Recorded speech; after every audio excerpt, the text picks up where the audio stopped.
Hey, well, first of all, I want to thank Elmore to come on with me. And the thing is, he was my teammate, and from '73 to '75, probably. And they Yeah. sent you off to Milwaukee, which you had a good career there.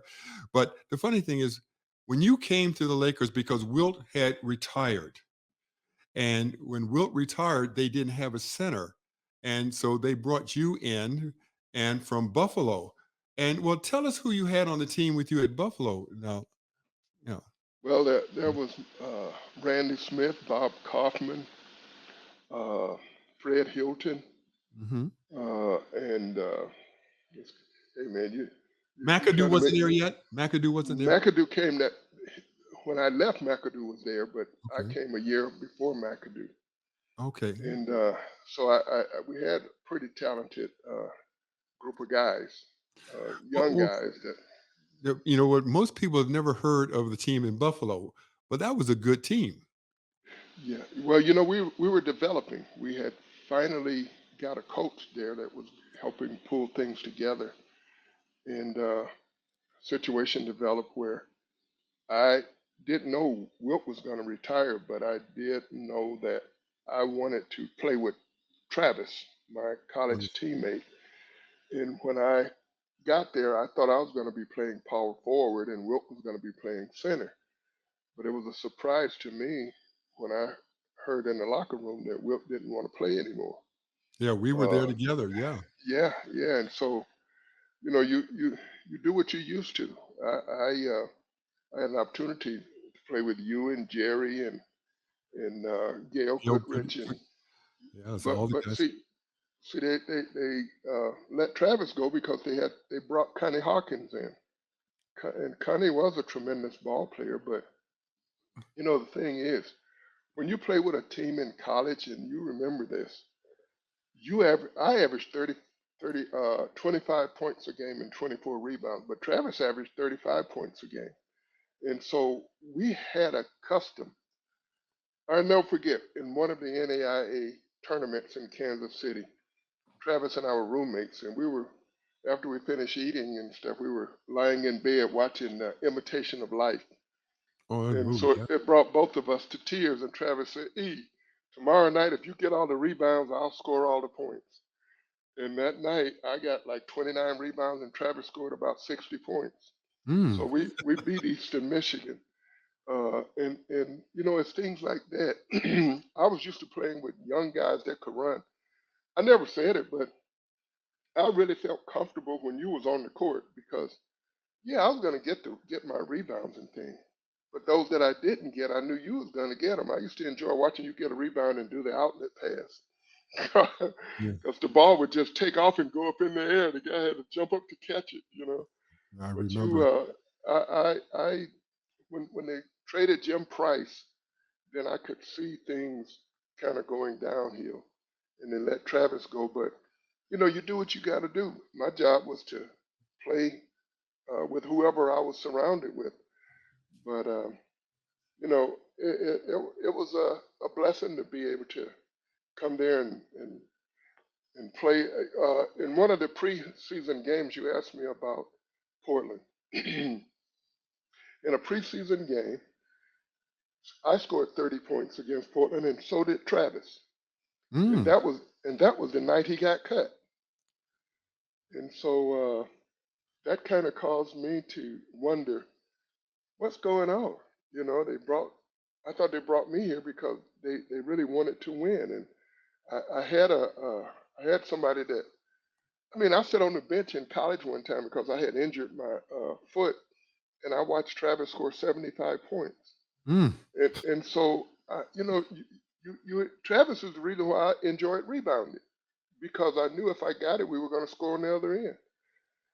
And it's just amazing. But I tell you, it's also a privilege, Kermit, to be able to sit here now and talk to you because we do go way back. You know. Way back. 50 years, 50 years. Yes, yes.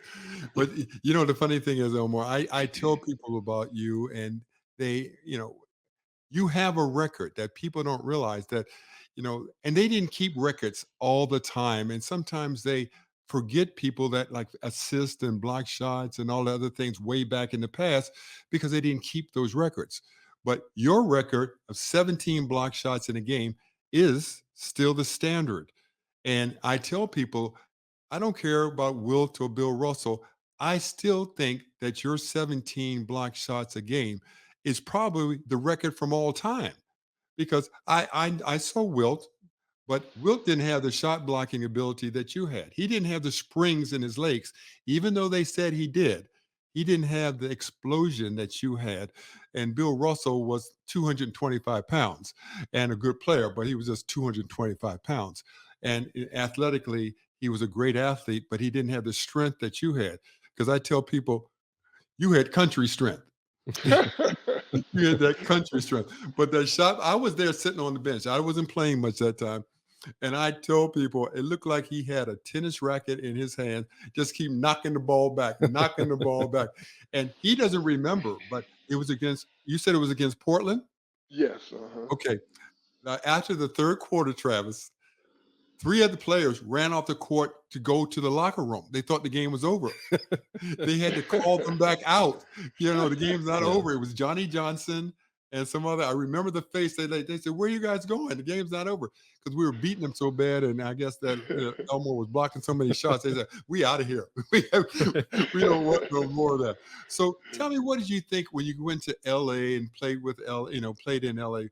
Um, well, coming from a small college, which is not a small college, but from a black university, what was it like, coming to LA with the pressure? It was quite an experience. I didn't really view it as a lot of pressure because I knew I had a job to do, and my job was to play basketball and to help my teammates. And see, that was something that I developed in college. And Austin Carr, he played with me here in Cleveland. He used to say, "Man, I used to enjoy setting my guys up because they think they beat me and got by me. But when they look up and see Elmore's already in the air waiting for him, you should see the look in their eyes." I said, Yeah. but to play in LA, it was quite an experience. I developed some great uh, relationships. You remember Nate Hawthorne, Yes. and there were guys that Cornell. I didn't play with him with the Lakers, but I played with him in Milwaukee and in Buffalo. But he and I stay in touch. McAdoo and I stay in touch, and so does Bobby Dandridge. And you Oh, told me Bobby. you were going to be talking with them, but yeah, those guys, those are relationships that I developed with the teams that I played with. But I appreciate the experience in LA. It's like I was the gap between Wilt and Kareem. Hmm. But I really enjoyed and appreciated the opportunity. You look back, you wish you were a little more mature because you could have enjoyed things a little differently. But like I say, I came there to do a job. Being from Macon, Georgia, you don't expect a whole lot, and I've never been a person that really focused on things. I You didn't realize it, but that's where I made my barbecue sauce. I started my barbecue sauce career playing with the Lakers back in '74, and we have it on the market now in Wait, you have it on the some of the market stores. around the Yeah. country?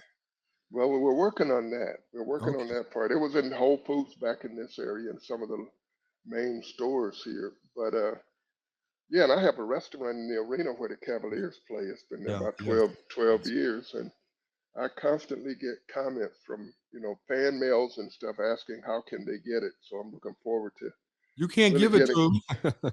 You can't give it to them, can you? Not yet, but No, don't hopefully give it to them. Let them buy it. Let them buy it. Yes. yeah. I Oh yeah. I Go had ahead. one other question, with the game in particular that you did set the record for the blocks, that you had a huge Hmm. triple double in that. I Hmm. mean, I know you had a Hmm. lot of great games in your career. What was there any that you look back and you go, "Oh, no, there were other few other games, or a game in particular that you said that was my best ever?" Not really, because I think the most points I ever scored in a game was 40 points against Dave Cowens in Boston. Austin. But I think I enjoyed just playing against Wilt because we'd be talking to each other up and down the court. Well, he Wilt stutters, you asked me, know that. He stutters now. yeah, oh, you, Wilt, He's stutter a little bit. Wilt said, "Why you always dunking on me?" I said, "Well, because I can." And and so he would on the way down court, the ref would just let him stay in the lane, and he'd be pump faking and pump faking, trying to get me up in the air. But I enjoyed playing against that guy. He was really a nice guy. I don't know if you really Oh, ever got to yeah, know him. I got to know him really well, yes. Yeah, really nice guy. Exaggerates well, listen, he exaggerates a lot of things, and Oh yeah. I got to know I said, "Well," he told me one time I went to his house, well, he could have beaten Muhammad Ali. I said Oh no. I said, Will, I was a younger guy, so you gotta be kinda quiet, you gotta be very respectful." I said, "You might have lasted about 5 seconds, and you're gonna be like Tim Burr when you go down with like Ali says, and you're going down." And then he said, well, he was a great volleyball player, great in track. Yeah. Um, he said he was great in everything though. And with the women, I said, "You're lying." I told him, I said, "You're lying." I said, "We'll do the math." He was 34 when he was telling people that. 20,000. Hmm. I said, "Just do the math, Will." But he was dating some very beautiful women, Kim Novak and all these other little Yeah. starlets. And so I said, "Will, you just gonna say you only saw her one time? Come on, Will." I mean, Bringing his average down. oh, that brother, he was something Yep. else. But you know what though? But he was very nice, very Yeah. humble. If you when you went to his house was, oh my God, it was built for you, Elmore. You know, Elmore. Was I mean everything was high, everything was tall, and everything else like that. And Well, he it saw made me. sense. Yeah, yeah. He says, "Young boy, come here, young boy. I'm gonna teach you something." I said, "Oh," I was very quiet and very respectful to him. But he says track, I could do this, I could do that. I said, well, I some of those things I believe. I think you've been a great volleyball player, great basketball player, great in track, but not with the women and not with no beating Ali. Now I said all the things were good. You give But him everything else, yes, but but Elmo, what was it like playing against him the first time?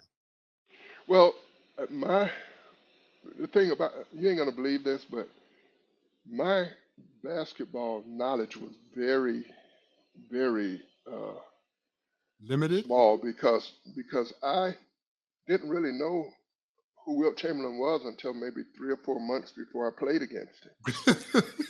Gr- Growing up as a kid, I wasn't into sports. I really started playing basketball seriously my sophomore year in college. I went out High for school? How basketball. about high school? I went out for basketball in high school because I grew over a summer from 5'11" to 6'6" and from 6'6" to Oh seven wow. feet. And the principal came up behind me and put his knuckle in my back. He said, "If you don't go out for the basketball team, I'm going to kick you off campus." So I went out for the team, but hey, the guys on the team was laughing because I didn't know how to dribble. I didn't really know how to catch the ball or anything. And so I was put in the last game of the season and I just ran and dunked the ball. And from that, I got 3 scholarship offers. So, and I accepted two. I went to Wiley College in Marshall, Texas for about 3 months. And then the coach walked over to me. He said, "You see that guy standing over there?" I said, "Yeah." He said, "Well, that's my center. You probably ain't gonna never get to play." I said, "Well, tell me, why'd you bring me here?" He said, "Because I didn't want anybody else to get you." So I went home for Christmas, and Coach Mitchell from Kentucky State found out I was there, and he convinced my mom to force me to come to Kentucky State. Hmm. So I went there, and I was redshirted, and I worked out with the team. And I couldn't work out with the team, but after the semester, then I started working out with the team, and the coach called me over. He said, "Son, I'm going to have to take your scholarship." I said, "Why? What do you mean?" He said, "You've been here all this time and you still don't know how to play." And I took off my wet jersey and hit him in the face with it. I said, "You knew I didn't know how to play when I came here." I said, "You haven't taught me anything."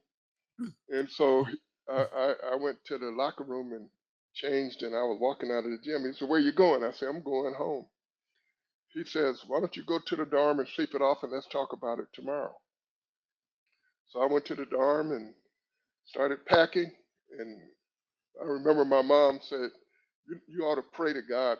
Uh, and I had no idea who God was, but I said a prayer And it was a sincere prayer because I went to sleep. And I woke up the next morning and went to practice with the guys and went in the gym. And so the coach called us over. He told the starting center, he said, switch your jersey over. I want you to play with the B team. And he said, I want Elmore with the starting team. And so we ran up and down the court a few times. And I heard the coach say, hey, son, come here. He came over to me and said, what, coach? He says, what's wrong with you? You're not getting any rebounds and you ain't scoring no points. The guy looked at coach. He said, coach, he ain't let nobody get no rebounds and he ain't let nobody score. And so that's where my career started. Uh, from that point on, Kentucky State went on to win, I think, about 15 games that year. They hadn't won but about 2 or 3 games the year before that. And the next year we won the NAIA tournament. And in '70, I was invited along with Travis to try out for the Olympics. And I went there and they got mad at me because I told them I didn't come there to make the team. I came there to see if I could play with these guys. Good point. And I ended up, they used to, we had they had a limousine or a van really that came around. Dr. J was on my team at Olympic camp, and they would pick Dr. J and I up and take us to a private court, and we'd play one on one. And Doc asked me if I played guard in college, but I was mimicking him. So really, that's how I learned to play the game. I watch other guys, and I remember my job though was not to let the other guys score. Yes. So You know what though, Elmore, you always spoke your mind though too. You didn't yeah. hold your tongue. That's one thing about you. You never hold your tongue when you had an opinion about something.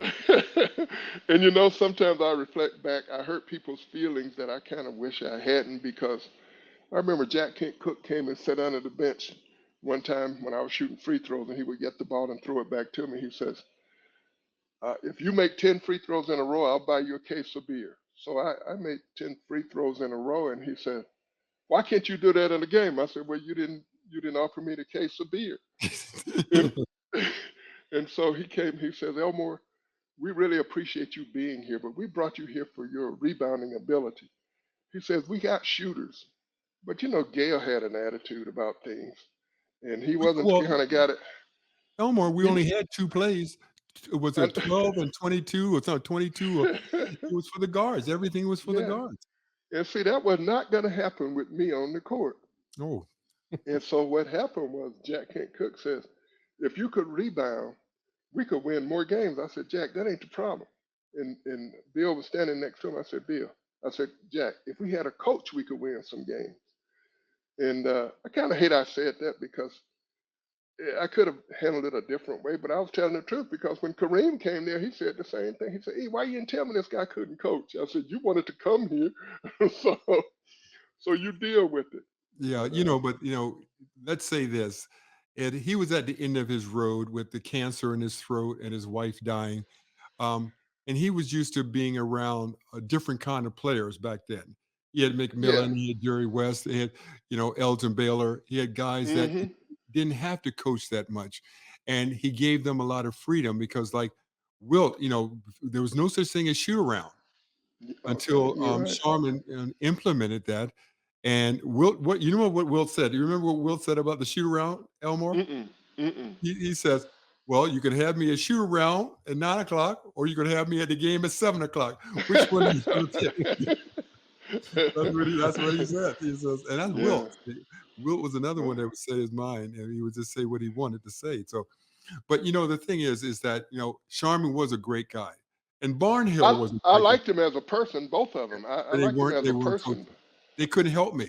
And that's why, Elmore, that's why I kept going up to Pete Newell. I said, Pete Newell, can you help me with, helping me play the forward position? I had never, I'm like you.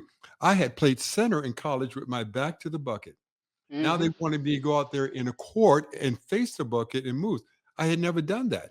And that's why Right. for the first 2 years, I sat on that bench. They'd let me out there for a few minutes if we were winning by 20 or losing by 20. We called ourselves F Troop. You don't remember that? Me, Hawthorne, all we were called F Troop. They call it an F Troop. But you did a wonderful job. I mean, for what I saw, as I said to you, I mean, you just had like jumping jack legs. I mean, the way that you could just jump. and just dunk on people because you could palm the ball too.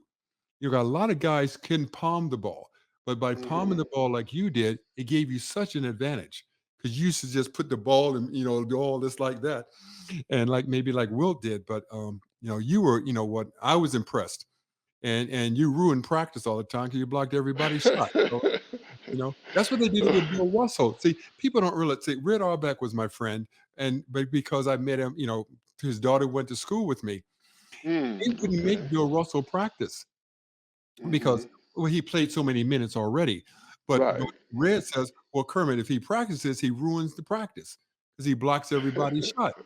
And so we can't get anything done. So they would let Bill Russell sit up there in the stands and read the newspaper when everybody else was practicing. So you Okay. understand that. We understand that as players, that if you played so many minutes, you don't need to practice every single day. You know, and you need rest sometimes. Because remember, your knee was always bothering you, was swelling. Yeah. Remember, Yep. Yep. Yeah. Eventually, I got them both replaced, and replace knees. both of them. Yeah. How do they feel? Yeah. Fantastic. I had them replaced in '08, and the doctor told me, he says, when their knees finally heal, you'll be able to jump rope and run up and down stairs and do the things you used to do. But I tell you what, I would never try none of that because my Wanna knees attempt it? feel great. Most guys say, man, you don't even look like you ever had any problem with your knees. I said, you should have seen me before '08. Yeah, Were you my just knees bone on finally. bone? Well, I had a crack in my tibia, and the Oh, doctors didn't have the technology to detect that. They brought doctors in from overseas, like New Zealand, and the Olympic doctors. They ran tests, they did surgeries trying to locate the problem, but because of the way X-rays was taken then, they couldn't see. It was only when I bend to jump or bend to run that it oh. affected me, and I tell you, it was unbelievable. I couldn't explain it. Some of my teammates in Cleveland thought I just didn't want to play anymore, which really broke my heart because we were just coming together as a team. We had gotten comfortable with each other. I enjoyed playing with Jones and Campy and Austin and the other guys, but it just wasn't meant to be. And I tell you, it bothered me for years because you sit and watch the game on TV and all you can do is say, "Oh man!" And I told I've been with the Cavaliers working in public relations as a legend since '06, and I told Campy I didn't want to sit near the bench or near the court because somebody might break away for a layup and I run out there and block it. So Yeah, you had the instincts to do that, and the thing is, it's a shame about injuries, and we all understand that. You when they gave you, let me ask you a question. When you got your compensation, you got your NBA compensation. Did they pay you for a long term because you had an injury that ended your career?